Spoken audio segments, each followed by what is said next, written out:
옛날 옛적 조선시대의 설악산 기슭 아래 평화롭게 자리한 기역천이라는 작은 마을이 있었다. 마을을 둘러싼 것은 끝없이 펼쳐진 논밭과 푸르른 대나무 숲 사이로 구미치는 맑은 개울이었다. 이곳은 도성에서 멀리 떨어져 있어 조정의 다툼을 피해 사람들이 소확하게 살며 논밭, 장터, 그리고 수공예에 정진하는 곳이었다. 가을이 되어 쌀쌀한 바람이 붉게 물든 단풍숲을 스치던 때 1년 중 가장 보름달이 뜨는 밤이었다. 그 밝은 밤, 고요한 산과 숲의 분위기 속에서 두 청년이 개울가에 앉아 서로 도자기 술잔을 건네며 이야기를 나누고 있었다. 그들은 장태문과 백종원, 어린 시절부터 함께 자란 두 친구였다. 한 사람은 대장장의 아들로 망치와 붉게 달궈진 철과 함께 자라며 인생은 정직과 부지런한 노력으로 누구에게도 굴복하지 않아야 한다고 믿었다. 다른 한 사람은 몰락한 집안의 자식으로 비천한 삶을 벗어나고자 하는 야망을 품고 언제나 권력과 영광이 있는 먼 곳을 꿈꾸었다. 그들은 함께 자라며 나무에 올라 열매를 따고 여름 논밭에서 함께 놀았다. 그러나 지금 보름달 아래서 또 다른 이야기가 막 시작되고 있었다. 기역천 마을의 하늘에 보름달이 높이 떠 있고 그 은빛이 마을 사이를 굽이치는 개울 위에 내려앉는다. 반짝이는 물결은 하늘빛을 그대로 담아내며 고요하여 물속에서 물고기가 살랑살랑 헤엄치는 소리까지 들릴 정도이다. 가을의 마지막 차가운 바람이 대나무 숲을 스치면 잎사귀들이 산의 속삭임처럼 살랑거린다. 개울가의 오래된 버드나무 밑에서 두 청년이 서로 기대어 앉아있다. 그들은 서로에게 도자기 술잔을 건네며 진한 수량과 함께 밤한 개의 소리가 섞인 공기를 마신다. 그 수량에는 미완의 꿈들이 남긴 씁쓸한 여운이 묻어나온다. 템은 언젠가 우리가 이곳을 떠나게 된다면 나를 기억해 줄 것인가? 장태문은 살며시 눈썹을 올리며 술잔을 입에 대지만 아직 한 모금도 들이키지 않는다. 달빛이 그의 각진 얼굴에 비치며 평소의 차분함을 드러낸다. 또 내가 어리석은 소리를 하는구나. 백종원은 바로 대답하지 않고 고개를 뒤로 젖혀 넓은 밤하늘을 바라본다. 고요한 하늘에 흩어진 별들이 있지만 그의 마음은 전혀 고요하지 않다. 나는 이곳을 떠나고 싶다. 내가 나와 함께 가겠는가? 그 말에 태무는 잠시 멈칫하며 술잔을 내려놓고 무언가를 깊이 곰곰이 생각하는데 눈을 가늘게 뜨더니 이내 웃으며 고개를 살짝 저었다. 넌 언제나 도망가고 싶어만 하지. 나는 그렇지 않다. 종우는 잠시 침묵하며 달빛이 물 위에 반사되는 자신의 눈동자를 바라본다. 잔잔한 물결이 살며시 일렁이듯 그의 마음속에도 요동이 일고 있다. 그는 이 작은 마을에 평생 갇혀 있고 싶지 않았다. 사회의 밑바닥에 머물며 멸시당하고 짓밟히는 삶은 더 이상 원하지 않았다. 만약 언젠가 내가 돌아온다면 더 이상 가난한 내가 아닐 것이다. 그때 제발 나와 함께 가자. 두 청년은 술잔을 높이 들며 하늘과 땅의 이우정이 결코 변치 않을 것임을 맹세했다. 멀리서 마을 문에서 경비병의 북소리가 단호하고 규칙적으로 울려 퍼진다. 갑자기 거센 바람이 불어와 버드나무 잎사귀들 산들거리게 한다. 달빛은 여전히 밝게 빛나지만 두 사람의 그림자는 땅 위에 길게 늘어져 서로 얽혀 마치 운명의 징표처럼 보인다. 하지만 달 아래의 그 맹세 과연 그것이 영원할 수 있을까? 오랜 5해가 흘렀다. 기역천 마을은 여전히 평온했지만 그곳 사람들은 변해버렸다. 그해 가을, 설악산에서 불어오는 차가운 바람이 붉게 물든 단풍잎을 들고 흙길 위에 흩뿌러졌고 개울은 여전히 졸졸 흐르지만 예전에 개울가에 앉아 술을 마시던 이들은 이제 각자의 길을 걷고 있었다. 장태문은 성숙한 남자로 거듭났다. 그는 아버지의 사업을 잇고 마을에서 대장장이로 일하며 소박한 삶을 살았다. 매일 대장장이 망치질 소리가 규칙적으로 울리고 용광로의 불꽃은 끊임없이 타올랐다. 그의 아내 수아는 온화한 여인으로 하루 종일 바쁘게 바느질하며 어린 딸 태희를 돌보았다. 마을 사람들의 눈에는 태문의 삶이 안정적이고 눈에 띄지는 않지만 걱정할 것도 없는 삶으로 비쳤다. 그러던 어느 날 거센 바람과 함께 멀리서 익숙한 소리가 들려왔다. 말굽이 땅에 규칙적으로 내려찍는 소리, 리듬감 있으면서도 무게감 있는 소리에 마을 사람들은 손을 멈추고 주요 도로 쪽을 바라보았다. 한 무리의 기수들이 마을로 진입하고 있었다. 검은 망토가 바람에 휘날리고 비단 옷자락은 황금빛으로 반짝였다. 근육질의 크고 강인한 말들이 도로의 먼지를 뒤집어쓰고 달리고 있었다. 그들을 탄 이들은 상인도 군인도 아니었다. 그들의 기세는 너무나 위험하고 냉혹하게 느껴졌다. 모두가 경악하며 알아보는 한 인물, 백종원이 선두에 섰다. 태문, 내가 돌아왔도다. 대장간 문이 열리자 태문이 나오는데 손에는 아직도 뜨겁게 달궈진 망치를 쥐고 있었다. 그는 정면에 선 그를 응시하며 깊은 우물처럼 침착한 눈빛을 보였다. 내가 예전에 그 사람이 아니라는 것을 알겠다. 너는 아직도 그 천한 삶을 고수하느냐? 나는 이제 모든 것을 가졌다. 이제 너를 내게 데려갈 것이다. 나는 그 피 묻은 것들을 필요로 하지 않는다. 내가 피 묻었다고 하는 것, 바로 그것이 내가 남들 위에 설 수 있게 해주는 것이다. 종우는 웃음을 터뜨렸으나 그의 눈빛에는 즐거움이 전혀 없었다. 그 눈빛은 마치 칼날처럼 날카로워 태문의 모든 반응을 측정하는 듯했다. 마을의 분위기는 팽팽해졌다. 마을 사람들은 두 남자가 서로 마주 서 있는 모습을 숨죽이며 지켜보았다. 한 사람은 세상 물정에 밝고 권력으로 가득 차 있었고, 다른 한 사람은 소박하지만 돌처럼 단단했다. 내가 여기 돌아온 것은 단지 이런 말만 하기 위함이 아니겠지? 종우는 주위를 둘러보며 태문의 뒤에 있는 작은 집을 응시했다. 그는 현관에 서서 어린 딸을 꼭 안고 있는 수아의 모습을 보았고, 그녀의 눈에는 깊은 걱정이 스며 있었다. 내 동생이 평범한 삶을 사는 모습을 보고 싶지 않다. 동생이라고? 태문은 웃음을 터뜨렸으나 그 웃음은 그 어떤 가을 바람보다도 차갑게 느껴졌다. 동생은 그런 말을 하지 않을 것이다. 동생은 내가 지금 나를 바라보는 그 시선 마치 내가 내 체스판 위에 한 피스인 것처럼을 결코 보내지 않을 것이다. 종우는 말없이 손가락으로 채비끈을 꽉 쥐었다. 갑자기 하늘은 더욱 암울해졌고 태양은 회색 구름 뒤로 숨었다. 말들의 숨결은 하얀 연기처럼 퍼져나갔고 마치 폭풍이 몰려오고 있음을 예고하는 듯했다. 내가 너에게 한 번의 기회를 주겠다. 깊이 생각해보라. 템은 언젠가 내가 깨닫게 될 것이다. 이 세상에는 약한 자에게 자리가 없다는 것을. 종우는 채비끈을 당기며 말이 고개를 들썩이며 방향을 바꾸자 그를 따르던 무리와 함께 마을을 떠나갔다. 그들은 무거운 분위기를 뒤로하고 사라졌다. 해무는 가만히 서서 그들을 바라보았다. 그의 손은 무의식 중에 망치 자루를 꽉 쥐었고 그 때문에 손바닥은 붉게 물들어갔다. 한 장의 단풍이 핏땅에 떨어졌다. 거센 바람이 그것을 날려보내며 평화가 끝났음을 알리는 듯했다. 그 밤 기억천의 하늘은 한 점 구름도 없이 맑게 펼쳐졌으며 달은 마치 차갑게 인간 세상을 내려다보는 한쪽 눈처럼 공중에 떠 있었다. 은빛 달빛이 초가집 지붕 위에 내려앉아 울퉁불퉁한 흙길 위에 길게 그림자를 드리웠다. 원래 평화로운 시골 마을이었으나 그 밤은 어딘지 모르게 무거운 기운이 감돌았다. 밤바람이 태문의 집뒤 대나무 숲 사이를 스치며 잎사귀들이 바스락거리는 소리를 내었다. 대장간의 불꽃은 꺼지고 대신 붉은 잿더미들이 어둠 속에서 번쩍이며 야수의 눈동자처럼 반짝였다. 소박한 나무집 안에서는 희미하게 깜빡이는 등불이 나무 탁자 위에 놓여 있었고 사람들의 그림자가 벽에 길게 드리워졌다. 종우는 그 자리에 앉아 귀한 비단 의복을 걸치고 있었다. 자수와 금사로 장식된 소매가 창틈으로 스며드는 바람에 부드럽게 흔들렸다. 그의 앞에는 하얀 도자기 술병이 뚜껑을 열어놓았고 그는 느긋하게 두 개의 작은 잔에 술을 따르며 매콤한 수량이 공간에 퍼져나갔다. 해무는 그의 맞은편에 서서 한때 친구였던 그를 바라보며 눈을 떼지 않았다. 그의 눈빛에는 예전의 즐거움 대신 오직 신중함만이 자리 잡고 있었다. 내가 알겠는가? 내가 이 모든 것을 얻기 위해 무엇을 했는지? 아니, 그리고 나는 신경 쓰지 않는다. 종우는 살짝 웃었으나 그의 눈빛에서는 한 점의 따스함조차 느껴지지 않았다. 약한 자들은 짓밟힐 운명이다. 너는 아직도 시골 개처럼 살고 있느냐? 반역자가 되는 것보다 차라리 개로 사는 게 낫다. 방 안의 공기가 갑자기 무거워졌다.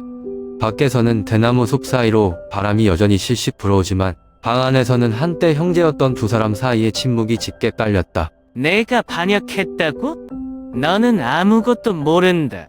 일어나지 않으면 너는 영원히 다른 이들에게 밟힐 뿐이다. 종우는 술잔을 탁자 위에 내려놓으며 도자기와 나무가 부딪히는 메마른 소리가 울려 퍼지도록 했다. 그는 태문의 눈을 똑바로 응시했는데 그 눈빛은 더 이상 옛 친구의 것이 아니라 수많은 피비린내 나는 전투를 겪고 명확한 목적을 품고 돌아온 이의 눈빛이었다. 그럼 우리의 우정은 너는 그것을 어디에 버렸느냐? 해무는 그 눈빛을 피하지 않았다. 그는 여전히 똑바로 서 있었지만 옆에 손은 꽉 쥐어져 손가락 관절이 새빨개질 정도였다. 우정이라고. 너 정말 어리석구나. 이 세상에는 강한 자와 약한 자만 있을 뿐이다. 종우는 탁자 위에 술병을 3개 내리쳤고 그로 인해 술병이 흔들리자 기름 등불이 흔들리며 벽에 춤추는 빛과 함께 떨리는 그림자들을 만들어냈다. 태문 역시 침착함을 잃고 한 걸음 앞으로 내디뎠다. 그의 눈빛은 칼날처럼 차갑게 빛났다. 그럼 내 눈에 나는 무엇인가? 종우는 냉소적인 웃음을 터뜨렸다. 내 곁에 함께 있어야 할 자였지만 차라리 천한 대장장이로 남는구나? 태문은 아무 대답도 하지 않았지만 그의 눈빛은 어둡게 변했다. 밖의 바람은 다시 한번 울부짖으며 창틈을 통해 차가운 기온을 들여보냈다. 오늘 밤 모든 것이 변해버렸다. 두 사람, 두 길 이제는 완전히 분리되어 버렸다. 그 밤 하늘 먹처럼 새까맣게 어두웠다. 두꺼운 검은 구름이 달을 완전히 가려 드문 은빛 광선을 모두 삼켜버렸다. 기억천 마을은 고요함에 잠겼고 풀숲 속에서는 곤충들의 딸랑거리는 소리만이 들려왔다. 설악산에서 불어오는 차가운 바람이 대나무 잎 사이를 스치며 오싹한 소리를 내었다. 해문의 작은 집안에서는 대장간의 불이 이미 오래전에 꺼져 회색채 아래에 붉게 타오르던 잿불 몇 점만 남아 있었다. 장작 연기의 냄새가 밤안개에 서리와 섞여 건조하고 차가운 향을 풍겼다. 해문은 원래 깊게 자는 사람이었지만 그 밤은 모종의 불안감이 그의 꿈속에 스며들어 있었다. 갑자기 강한 바람이 창틈 사이로 휙 불어오더니 현관 앞의 얇은 커튼이 흔들리기 시작했다. 그 외에는 아무 소리도 없었다. 그는 눈을 떴다. 후엉. 태희. 아무도 대답하지 않았다. 아내가 일찍 깨어 불을 붙이는 소리도 딸이 집안을 뛰어다니는 작은 발소리도 들리지 않았다. 온 집안에 어떤 생명체의 숨소리도 없었다. 해문은 곧바로 자리에서 벌떡 일어섰다. 그의 눈은 방 안을 샅샅이 훑었다. 창문은 활짝 열려 있었고 침대 커튼은 바람에 날리며 흩어지고 있었다. 탁자 위에 놓인 등불은 이미 꺼져 타버린 기름 냄새만이 남아 있었다. 그는 심장이 빠르게 뛰는 것을 느꼈다. 온 집안에 죽음의 침묵이 내려앉는 듯했다. 재빨리 일어나 맨발로 차가운 나무 바닥을 밟으며 뭔가 매우 잘못되었다는 느낌을 지울 수 없었다. 현관 쪽으로 나가자 큰 문이 활짝 열려 있었다. 현관 앞에 걸린 등불은 아직 미약하게 빛나고 있었지만 그 불빛은 흔들리고 깜빡이며 마치 보이지 않는 손에 쥐어진 듯했다. 수아. 태희. 아무도 대답하지 않았다. 해문은 마당으로 뛰쳐나가 사방을 번쩍이며 둘러보았다. 대장간은 그대로였고 정돈된 장작 더미와 아내가 끓이던 냄비가 남아있는 작은 부엌도 그대로였다. 그러나 수아와 태희의 흔적은 전혀 없었다. 모든 것은 그대로였으나 사람의 숨결은 사라져 있었다. 그는 집 뒤쪽으로 달려갔다. 저 저장고는 철저히 잠겨 있었고 외부에 이방인 흔적도 없었다. 대나무 울타리는 깨지지 않았으며 모든 것이 너무 평범하면서도 동시에 너무 이상했다. 그의 심장은 요동쳤고 등줄기를 따라 찬 기운이 흐르는 듯했다.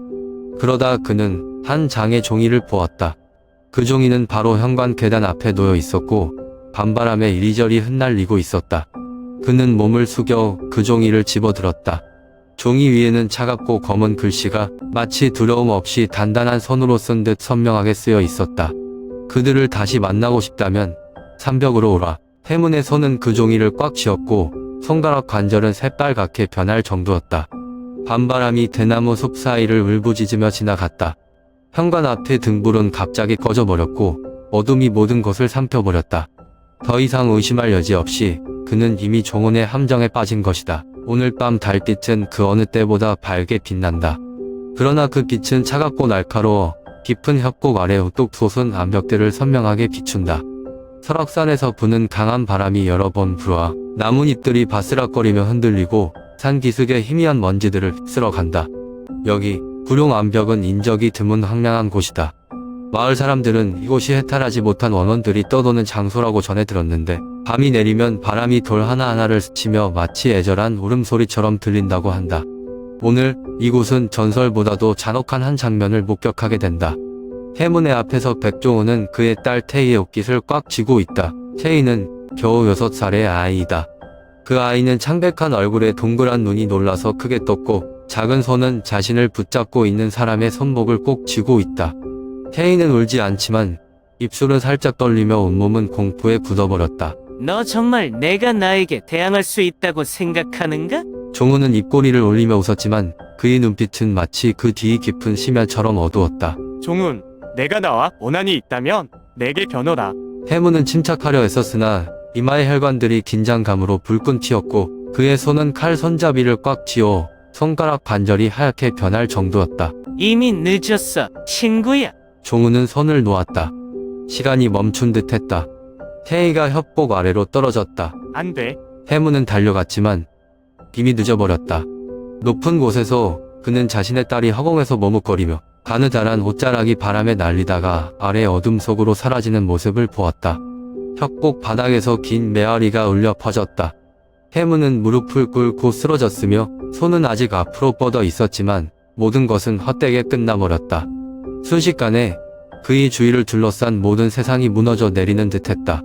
바람은 계속 불고 달은 여전히 빛났지만 태문의 마음은 칠흑같이 검고 그 협곡의 밑바닥보다도 더 차갑게 식어버렸다. 분노가 쓰나미처럼 밀려와 그의 모든 생각을 씻어버렸고 그의 손에 든 검은 달빛을 반사하며 타오르는 증오만큼이나 차갑게 빛났다. 그는 더 이상 결과도 죽음도 생각하지 않았다. 지금 이 순간 그의 머릿속에는 단 하나의 생각만이 떠올랐다. 종훈을 죽여버리자. 달빛 아래에서 태문은 달려들어 분노에 차서 검을 휘둘렀다. 종훈은 여전히 그 자리에 서서 그를 정면으로 응시했다. 피하지도 떨지도 않았다. 그의 입가에는 여전히 미소가 머물렀지만 이번에는 눈 속에 잠깐의 놀라움이 스쳤다. 강한 바람이 지나가자 붉은 단풍잎들이 두 사람 주위를 감싸며 격렬한 위압감을 불러일으켰다. 그 밤 구룡 암벽에서 바람이 울부짖었다. 차가운 달빛 아래 태문이 서 있는 단단한 땅은 그의 심장 박동에 맞춰 떨리는 듯 보였다. 그 아래는 음습한 깊은 협곡으로 어둠이 모든 것을 삼켜버린다. 작은 돌들이 굴러내려 협곡 바닥에서 메아리치며 마치 원혼들의 속삭임처럼 들려왔다. 저편에서 종우는 여전히 그 자리에 서서 태문과 마주하고 있었다. 그의 얼굴에는 경멸과 도전이 가득한 반쪽 미소가 떠올라 있었다. 한때 형제 같았던 두 사람 사이에는 이제 오직 적대감만이 흐르고 있었다. 종훈, 내가 너를 죽일 것이다. 해문은 우르르 소리치며 분노가 치솟았다. 그의 온몸은 불길처럼 타올랐지만 그 마음은 산 정상에 밤바람보다도 차갑게 얼어붙어 있었다. 그는 달려들어 손에 든 검으로 바람을 가르며 밤속에서 번쩍이는 강철 빛을 뿜어냈다.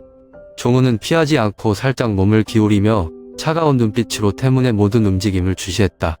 마치 사냥꾼이 먹잇감을 기다리듯이었다. 순식간에 한 줄기의 은빛빛이 번쩍였다. 어둠을 가르며 날카로운 한 번의 배기가 있었다. 그러나 태문은 멈춰섰다. 모든 것이 잠시 느려진 듯했다. 그는 아래를 내려다 보았다. 검끝이 그의 배를 뚫고 지나갔다. 신선한 피가 길게 흘러 그의 옷자락을 붉게 물들였다. 끔찍한 고통이 온몸을 타고 퍼져나갔다. 그가 종훈을 베지 못한 것이 아니라 종훈이 더 빨랐던 것이다. 안녕, 친구야. 종훈은 검의 손잡이를 힘차게 돌려 태문을 무너뜨렸다. 그리고 주저함 없이 그는 태문의 몸을 뒤로 밀어냈다. 태문의 몸은 균형을 잃고 떨어졌다. 그의 귀에는 바람이 요란하게 울부짖는 소리가 들렸다. 위에 떠있는 달빛은 점점 멀어져 갔고 그 아래 깊은 협곡은 입을 벌린 괴물처럼 다가왔다. 그는 올려다보았다. 종훈의 그림자는 여전히 협곡 가장자리에 우뚝 서 있었고 그의 눈은 마치 쓸모없는 것을 버린 듯 텅 비어 있었다. 그리고 모든 것이 완전히 어두워졌다. 하지만 운명은 거기서 끝나지 않았다. 시간은 설악산 기슭을 흐르는 물처럼 흘러갔고 옛 상처와 지워지지 않는 원한을 함께 실어 나르듯 흘러갔다. 태문의 죽음을 목격했던 단풍숲은 여전히 우뚝 서 있었으며 그가 떨어진 암벽은 그날처럼 여전히 차갑게 서 있었다. 기억 전 마을 사람들은 더 이상 그 운명적인 밤에 대해 이야기하지 않았다. 그들은 종훈을, 그의 권력을, 그리고 그가 반항하는 자들에게 할 수 있는 모든 것을 두려워했다. 모든 것을 아는 이들은 침묵하며 고개를 숙이고 살아갔다.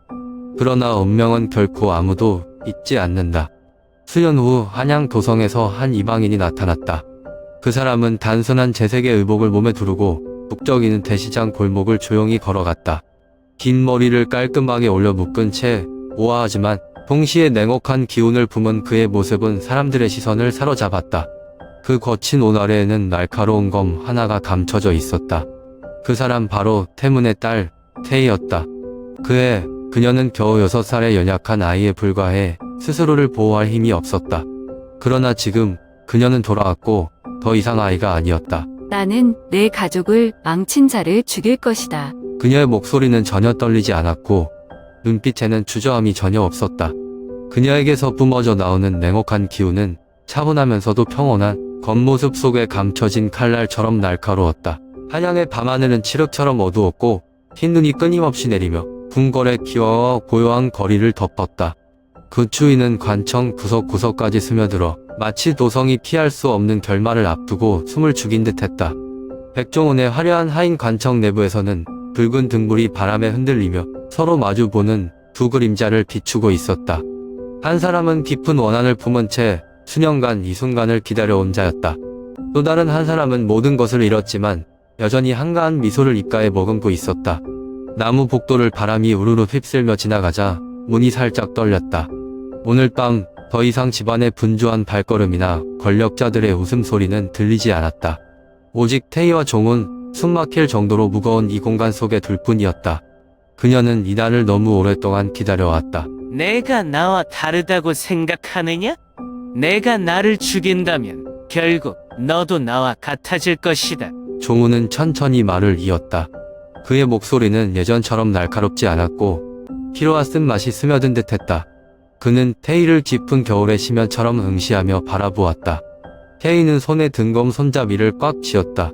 흐릿하게 빛나는 강철이 등불 아래에서 희미하게 반사되었다. 바로 이 순간 그녀는 모든 것을 끝낼 수 있는 힘을 지니고 있었다.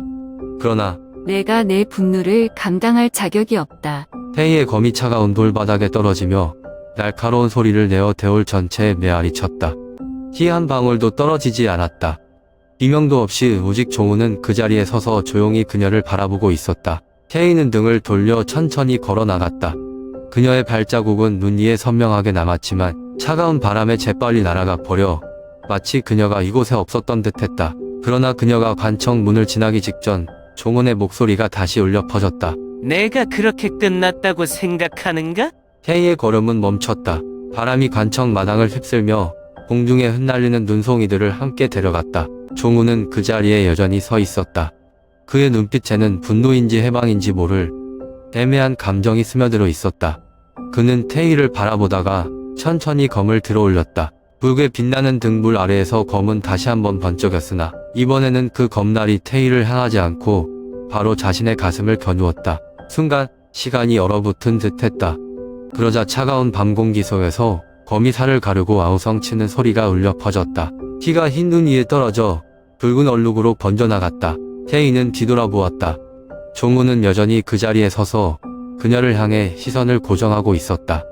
그의 입가에는 여전히 미소가 머물었지만 이번에는 그 미소의 교만함이나 조롱은 없었다. 오히려 이번 미소는 고요한 안도감이 느껴졌다. 바람이 다시 불어올라 모든 것을 휩쓸어 갔다. 한양의 밤하늘은 칠흑처럼 어두웠고 흰 눈이 끊임없이 내리며 궁궐의 기와와 고요한 거리를 덮었다. 그 추위는 관청 구석구석까지 스며들어 마치 도성이 피할 수 없는 결말을 앞두고 숨을 죽인 듯했다. 백종원의 화려한 하인 관청 내부에서는 붉은 등불이 바람에 흔들리며 서로 마주보는 두 그림자를 비추고 있었다. 한 사람은 깊은 원한을 품은 채 수년간 이 순간을 기다려온 자였다. 또 다른 한 사람은 모든 것을 잃었지만 여전히 한가한 미소를 입가에 머금고 있었다. 나무 복도를 바람이 우르르 휩쓸며 지나가자 문이 살짝 떨렸다. 오늘 밤 더 이상 집안의 분주한 발걸음이나 권력자들의 웃음소리는 들리지 않았다. 오직 태희와 종은 숨막힐 정도로 무거운 이 공간 속에 둘 뿐이었다. 그녀는 이날을 너무 오랫동안 기다려왔다. 내가 나와 다르다고 생각하느냐? 내가 나를 죽인다면 결국 너도 나와 같아질 것이다.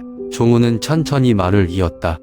그의 목소리는 예전처럼 날카롭지 않았고 피로와 쓴맛이 스며든 듯했다. 그는 태희를 깊은 겨울의 심연처럼 응시하며 바라보았다. 태희는 손에 등검 손잡이를 꽉 쥐었다. 흐릿하게 빛나는 강철이 등불 아래에서 희미하게 반사되었다. 바로 이 순간 그녀는 모든 것을 끝낼 수 있는 힘을 지니고 있었다. 그러나 내가 내 분노를 감당할 자격이 없다. 태희의 검이 차가운 돌바닥에 떨어지며 날카로운 소리를 내어 대올 전체에 메아리 쳤다. 피 한 방울도 떨어지지 않았다. 비명도 없이 오직 종우는 그 자리에 서서 조용히 그녀를 바라보고 있었다. 태희는 등을 돌려 천천히 걸어 나갔다. 그녀의 발자국은 눈 위에 선명하게 남았지만 차가운 바람에 재빨리 날아가 버려 마치 그녀가 이곳에 없었던 듯했다. 그러나 그녀가 관청 문을 지나기 직전 종훈의 목소리가 다시 울려 퍼졌다. 내가 그렇게 끝났다고 생각하는가? 태희의 걸음은 멈췄다. 바람이 관청 마당을 휩쓸며 공중에 흩날리는 눈송이들을 함께 데려갔다. 종훈은 그 자리에 여전히 서 있었다.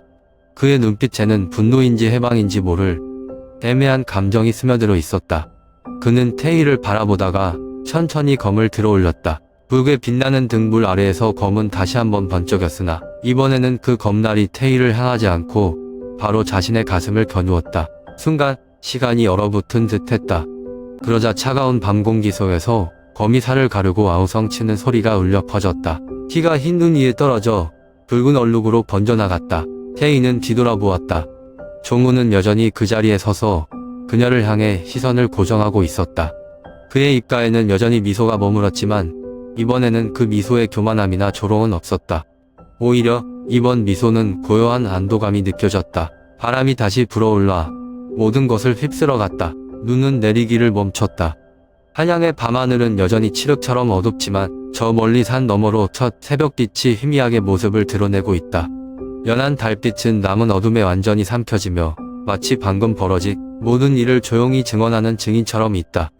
백종원의 하인 관청은 이제 어느 때보다 텅 비어 있다. 큰 문은 약간 열려 있고 마당은 얇은 눈으로 덮여 있으나 아무도 밟은 흔적은 없다. 대월 내부에서는 등불이 꺼져 차갑고 텅 빈 공간만이 남아있으며 공기에는 마른 피 냄새가 스며들어 있다. 태희는 눈 위에 무릎을 꿇고 앉아 그 눈빛은 어떠한 감정도 없이 공허하게 허공을 응시한다. 기쁨도 슬픔도 없는 채 그녀는 모든 것이 끝나고 자신의 적이 쓰러지면 한결 가벼워질 것이라고 믿었었다. 하지만 아무것도 변하지 않았다. 내 아버지의 길은 원한 속에 끝났지만 내 길은 다를 것이다. 그녀의 목소리가 어둠 속에서 부드럽게 울려 퍼지며 마치 자신에게 한 약속처럼 들린다. 그녀는 일어나서 천천히 관청을 나서며 한때 권력과 죄악의 상징이었던 그곳을 뒤로 남긴다. 밤바람이 불어와 차갑지만 부드럽게 남은 눈송이들을 데려가며 마치 모든 과거를 씻어내듯 사라진다. 달빛 아래 부드러운 바람이 스쳐 지나가며 마치 누군가 어둠 속에서 속삭이는 듯하다. 그것이 그녀의 아버지의 목소리일지 혹은 바로 운명의 목소리일지 알 수 없다.